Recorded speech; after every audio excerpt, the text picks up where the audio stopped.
Hey y'all, so we are picking up again, moving on into this is the last example of the Fowler snare that I'm going to go through. And again, I pulled so much of this from a sermon from Charles Spurgeon, which is just fantastic. And I will share the information on that. I'm probably going to read some of his writing today, but I will warn you that it is written in Old English, and so it doesn't read easy. But for me, who loved British literature, it's absolute beauty and almost poetry. It's not literal poetry, it's not written in poem form, but it is beautiful to me. But it's not easy to listen to. So I'm just going to ask Holy Spirit to really help me in this. But the last one that he really brings out here is sometimes the fowler, one who hunts birds, right, very wisely employs the force of example. And the easiest way to put this is the decoy duck. So what is the purpose of that duck? Why does a hunter use a decoy? To draw other birds. I think about a duck because, well, obviously that's what I said, a decoy duck, but we've seen those. We are most familiar with those. So the duck is in the water, unassuming, and the calls, and other ducks come out in the open out of hiding, and they are literally sitting ducks, unprotected, because they followed an example that really they shouldn't have been following, listening to a call that was not a true call. And so I am gonna read part of this, but the decoy duck endeavors to bring others into the snare. And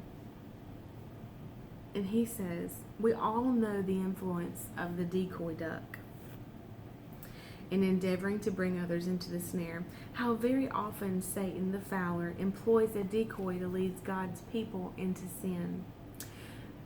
You get with a man, you think him to be a true Christian, you have some respect for his character, he is a high professor, you can talk religion by the yard and can give you any quantity of theology you like to ask for.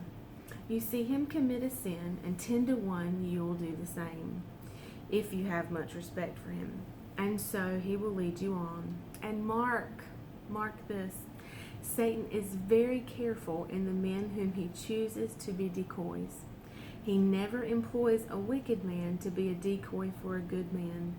It is very seldom when Satan would decoy a Christian into a snare that he makes use of an open reprobate, again, written in Old English. No, he makes use of a man who is pretendedly religious and who looks to be of the same quality as yourself, and therefore entices you astray. Let a bad man meet me in the street and ask me to commit a sin. The devil knows better than to set him in any such work as that, because he knows I should pass directly by. If he wants his errand done well, he sends one to me whom I call brother. And so through the brotherhood of profession, I am apt to give him credence and pay him respect. And then if he go astray, the force of example is very powerful, and so I may easily be led into the net too. This: take care of your best friends, be careful of your companions, choose the best you can, then follow them no further than they follow Christ. Whew. Let your course be entirely independent of everyone else. Say with Joshua, let others do what they will. As for me and my house, we will serve the Lord. And I'll tell you, that is strong. I'm going to repeat that line again.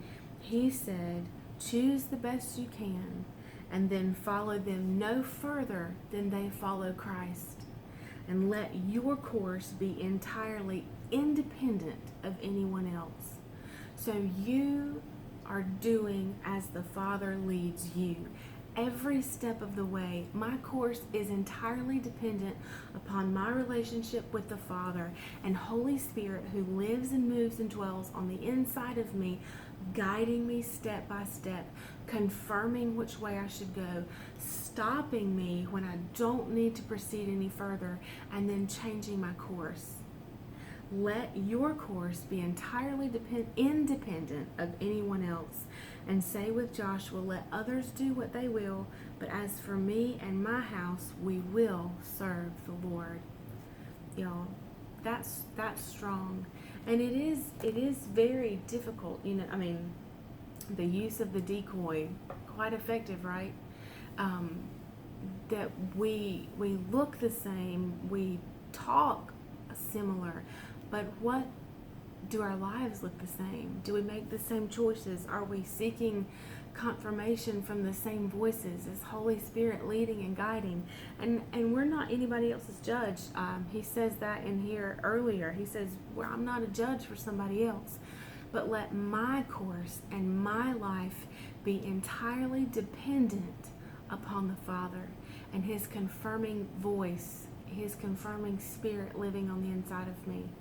Choose the best you can and then follow them no further than they follow Christ. Y'all, I may have a t-shirt written. Write that in big letters. I'm not accountable for anybody else. I'm accountable for me. And so we must watch that trap of the fowler. Tomorrow we're going to start talking about deliverance and that He delivers us from these traps. I cannot wait to get into it with you. I'll see you then. Bye, y'all.